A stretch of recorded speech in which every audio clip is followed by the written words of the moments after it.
جو purpose of marriage ہے ان کو ہم دو کیٹیگریز میں بیان کر سکتے ہیں یا دو ڈومینز میں کلاسیفائی کر سکتے ہیں. تو پہلا جو ڈومین ہے وہ انڈیویجول کے لیول پر ہے, اور دوسرا جو ڈومین ہے وہ سوسائٹی کی سطح پر ہے. یعنی ایک فرد کی نفسیاتی, جبلی, وجودی ضروریات, اس کی تکمیل کے لیے, یعنی ہم اپنی تکمیل کا تجربہ تعلق کے نتیجے میں کرتے ہیں. اور یہ بہت اہم بات ہے کہ اللہ نے ہر چیز کو جتنی بھی سب جوڑوں کی شکل میں بنایا ہے, تو آپ کا جو سیکنڈ ہاف ہے, یعنی انسان کیسا ہوتا ہے, آپ جس انسان ہے کیا, جب تک آپ کا نکاح نہیں ہوتا آپ یہ جان ہی نہیں سکتے کہ انسان ہے کیا. اس لیے کہ آپ تو ایک طرح کے انسان ہیں نا. انسان کے اللہ تعالیٰ نے جوڑا بنایا, پیئر بنایا. انسان میں ایک میل ہے, ایک فیمیل ہے, اور انسان جو ہے وہ بڑی اللہ تعالیٰ کی سب سے عظیم تخلیق ہے. اچھا, اب جو پہلا جو ہے وہ ہماری نفسیاتی, ہماری جبلی ضروریات جو آپ ڈیولپمنٹل نیڈز کہہ رہی ہیں, اس کی تکمیل کے لیے رب کریم نے نکاح کا فریم ورک پروپوز کیا ہے. اور نکاح جو ہے, میرج جو ہے, ایک ریلیجیس فریم ورک ہے. چاہے وہ کسی میرج کرتے وہی انسان شادی کرتا اور کر سکتا ہے جو کسی نہ کسی مذہب کو مانتا ہو, کیونکہ شادی کا جو فریم ورک ہے یہ ریلیجن پروپوز کرتا ہے. وہ انسان جو دنیا میں ریلیجن کو مانتا ہی نہیں ہے, اس کے لیے شادی کا فریم ورک کوئی سینسیبل فریم ورک نہیں ہے, وہ اس کو بلیو نہیں کرتا. یا تو وہ انسان کرسچن ہے, یا جیو ہے, یا ہندو ہے, یا سکھ ہے, یا مسلم ہے, یا کسی بھی ریلیجن کو فالو کرتا ہے, تو ریلیجن جو ہے وہ شادی کا فریم ورک پروپوز کر رہا ہے.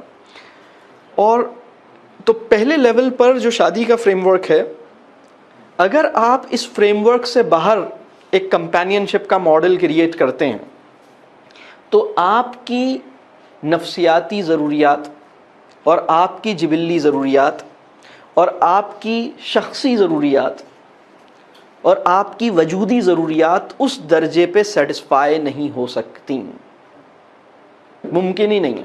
خوشی کا وہ تجربہ اور تعلق کی وہ گہرائی اور معنویت جو شادی کے فریم ورک یا نکاح کے فریم ورک سے پاسبل ہوتی ہے, وہ آؤٹ آف نکاح, آؤٹ آف ویڈ لاک کی کمپینین شپ سے اچیو نہیں ہو سکتی. تو پہلی وجہ جو ہے وہ یہ ہے کہ آپ کو آپ کی نفسیاتی اور آپ کی تمام آپ کے وجود کلی کی تمام ضروریات اچھے انداز سے, خوبصورت انداز سے, اطمینان بخش انداز سے پوری ہوتی رہیں, اس کے لیے رب کریم نے یہ فریم ورک دیا ہے. اس کے لیے رب کریم نے آپ کو ایک اسپاؤس کی نعمت اور تحفہ عطا کیا ہے. اور اس کے بھی پیچھے مقصد یہ ہے کہ آپ بندگی کے قابل ہو جائیں, آپ بندگی کی اعلیٰ سطح کو نبھانے کے قابل ہو جائیں. اصل میں اس سے کنیکشن کیا ہے وہ آپ کی بات سے نکلتا ہے. آپ کو پتہ ہے تعلق کہتے کس کو ہیں, تعلق کے مختلف شیڈز کیا ہوتے ہیں, تعلق کی سینسٹیوٹیز کیا ہوتی ہیں, تعلق کے ملٹی ڈائمنشنل تقاضے کیا ہوتے ہیں, ان کو جتنا کلوزلی آپ نکاح کی برکت سے سمجھ پاتے ہیں کسی اور انداز سے سمجھ نہیں پاتے. کیونکہ کسی بھی انسان کا اپنے اسپاؤس کے ساتھ جس انٹیمیٹ لیول پہ ریلیشن شپ بنتا ہے, آپ اپنی ماں کے ساتھ آپ کا وہ اتنے قریب نہیں آ سکتے آپ جتنا آپ اپنے اسپاؤس سے قریب ہوتے ہیں, آپ اپنے بچے سے اتنے قریب نہیں ہوتے. تو یہ جو ریلیشن شپ ہے, اس ریلیشن شپ کے نتیجے میں آپ سائنس آف ریلیشن شپ اور ریلیشن شپ کے پیچھے چھپی ہوئی حکمتوں کو بھی آپ ایک الگ لیول پہ جا کے سمجھتے ہیں. پھر آپ کو یہ بھی سمجھ آتا ہے کہ اچھا اللہ تعالیٰ نے مرد اور عورت کو کس طرح بنایا ہے, اللہ تعالیٰ نے انسان ہوتا کیا ہے, اگر یہ سوال کیا جائے کہ انسان کی حقیقت کیا ہے، تو آپ کو مرد کو بھی دیکھنا پڑے گا اور عورت کو بھی دیکھنا پڑے گا. تو اس آبزرویشن کے لیے آپ کے پاس جو واحد یعنی جائز انتظام ہے وہ یہی ہے. کیا خیال؟ تو آپ کی اپنی انڈیویجول لیول پر آپ کی اپنی وجودی ضروریات اس سے مطمئن ہوتی ہیں. اس سے آگے بڑھ کر آپ تعلق کی معنویت کو ایکسپلور کرتے ہیں، تعلق کے مختلف ڈائمنشنز کو ایکسپلور کرتے ہیں، اور بندگی کے اعلیٰ ترین تقاضوں کو نبھانے کے قابل ہو جاتے ہیں. یہ تو ایک ڈومین ہے اس کا. دوسرے ایک اور ڈومین پر معاشرہ جو ہے وہ نیکی پر گامزن رہے. معاشرہ نیکی پہ کیسے گامزن ہوتا ہے؟ معاشرے کے اندر خرابی کیسے پیدا ہوتی ہے؟ دیکھیے،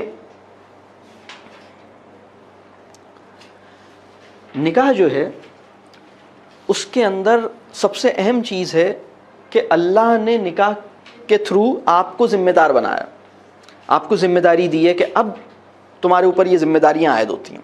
اور نکاح جو ہے اس کے اندر یہ خطبہ نکاح جو ہے وہ نکاح کی شرط نہیں ہے. نکاح کے اندر فرض نہیں ہے کہ آپ وہ خطبہ ہی پڑھیں. نکاح میں اعلان شرط ہے. نکاح کے اندر آپ اپنے جاننے والوں کو بتائیں اور آپ یہ کہیں کہ ہاں اب میں اس کو قبول کرتا ہوں، یہ میرے عقد میں اس کو قبول کرتا ہوں. اور اب یعنی جیسے ہی آپ یہ کہتے ہیں کہ میں نے اس کو ایز اے وائف ایکسیپٹ کیا اور آپ یہ پبلکلی اناؤنس کرتے ہیں، تو آپ کے اوپر کچھ ذمہ داریاں عائد ہوتی ہیں. یہ جو ذمہ داریاں عائد ہوتی ہیں اگر آپ اس کو نبھائیں گے تو معاشرے کے اندر خیر، خوبی، بہتری اور نیکی یہ ممکن ہو پائے گی. ادروائز معاشرہ جو ہے وہ معاشرہ نہیں رہ سکے گا، معاشرہ جنگل بن جائے گا. اگر اس طرح نہ ہو تو معاشرہ جنگل بن جائے گا. جنگل کیا ہوتا ہے؟ جنگل میں جانور رہتے ہیں اور جانور ایک دوسرے سے دوستی بھی کرتے ہیں، جانور ایک دوسرے سے لڑتے بھی ہیں، جانور اپنی بھوک بھی مٹاتے ہیں، جانور اپنی ضروریات بھی پوری کرتے ہیں.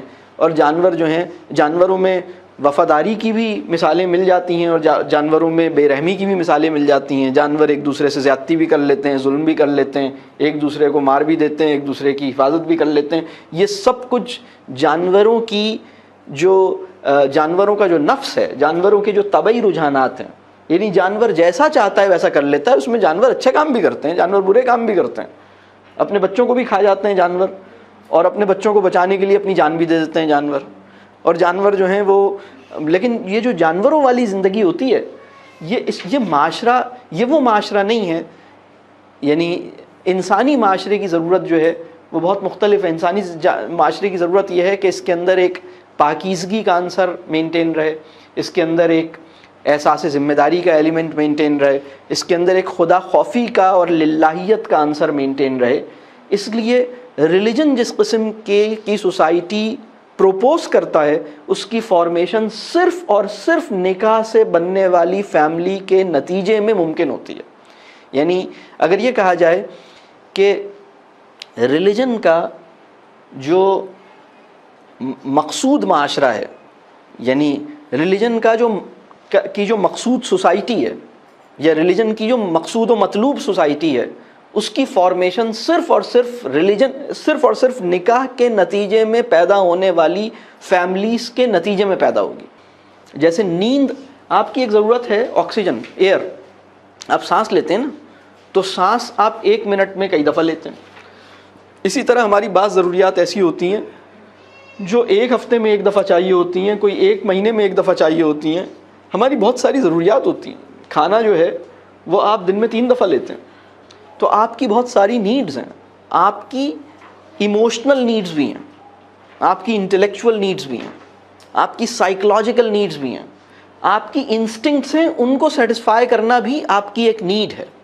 تو یہ جو ساری نیڈز ہیں، ان نیڈز کو ایسے پورا کیا جائے کہ آپ خوشی اور اطمینان کا تجربہ حاصل کر سکیں، آپ کے روحانی مرتبے کو گرائے بغیر آپ ان خوشیوں کو اچیو کر سکیں. اپنی نیڈز کو اس طرح پورا کریں جس کے نتیجے میں روحانی مرتبہ اور بلند ہو، نیچے نہ جائے. اگر یہ نکاح کا فریم ورک نہ ہوتا تو ان نیڈز کی تکمیل، اس فریم ورک سے باہر چلے جائیے اور ان نیڈز کو پورا کرنے کی کوشش کیجیے. آپ کے روحانی مرتبہ گرتا چلا جائے گا. آپ کے اندر للہیت کا عنصر، یعنی للہیت تو ہے ہی، وہ کہہ لیجئے للہیت کا جو ایلیمنٹ ہے وہ تو ریلیجن کے ساتھ وابستہ ہونے سے ہی نرچر ہوتا ہے. یعنی ویسے تو جو بھی انسان اس دنیا میں آتا ہے اس کے اندر یہ سبسٹنس موجود ہوتا ہے، لیکن نکاح سے آپ باہر چلے جائیے، وہ ساری نیڈس پوری کر سکتے ہیں، لیکن اس کے نتیجے میں جو اسپرچول سیکریفائس دی جائے گی اس کے نتیجے میں آپ کولیپس کر جائیں گے. ہیپینس کی اس سطح پر اس ہائٹ کو نہیں اچیو کر سکتے جو آپ اس فریم ورک کے نتیجے میں.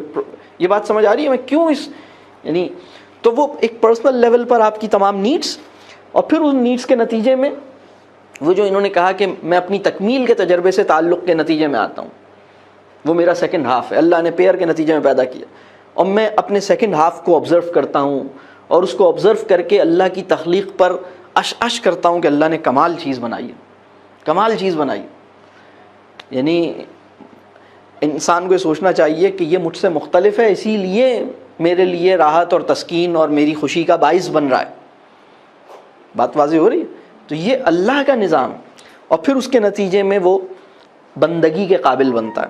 اور دوسرا جو لیول ہے جس میں میں نے معاشرے کی بات کی کہ معاشرہ خیر کے داعیات معاشرے میں زندہ رہیں، معاشرے میں فساد نہ پھیلے، معاشرے میں خیر پھیلے. اور خیر کیسے پھیلتا ہے؟ جب پاکیزگی کا عنصر مینٹین ہوتا ہے.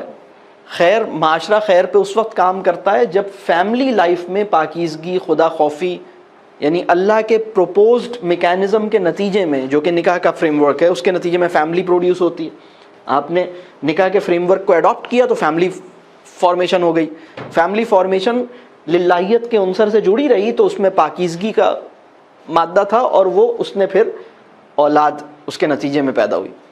اگر اس فریم ورک سے باہر آپ یہ کام کرتے ہیں تو وہ پاکیزگی کا ایلیمنٹ نہیں ہوتا، وہ للہیت کا ایلیمنٹ نہیں ہوتا، اور اس درجے کی جو تربیت اولاد کا جو پورا کہہ لیجئے جو فکر ہے وہ اس درجے پہ نہیں آتی، رسپانسبلٹی کا وہ مقام نہیں ہوتا. لہٰذا تربیت اولاد کا وہ کہ وہ سرکمسٹانسز یا وہ کنڈیشنز جو تربیت اولاد کے لیے ممکن ہیں، اور تربیت اولاد کے نتیجے میں سوسائٹی کو صالح انڈیویجولز پرووائڈ کرنے کے لیے ضروری ہیں، وہ سارا سیٹ اپ، وہ سارا انفراسٹرکچر اویلیبل نہیں ہو پاتا اگر آپ نکاح کے بغیر یہ کام کرتے ہیں. تو ان چیزوں کو ہمیں اپنے ایمانی تناظر میں اللہ کے دیے ہوئے فریم ورک کے ریشنلز ڈیپلی ریئلائز کرنے کی ضرورت ہے. یعنی اس کا ہماری ایمانی تناظر میں اس کا کانٹیکسٹ ہے کیا؟ بات واضح ہو رہی ہے؟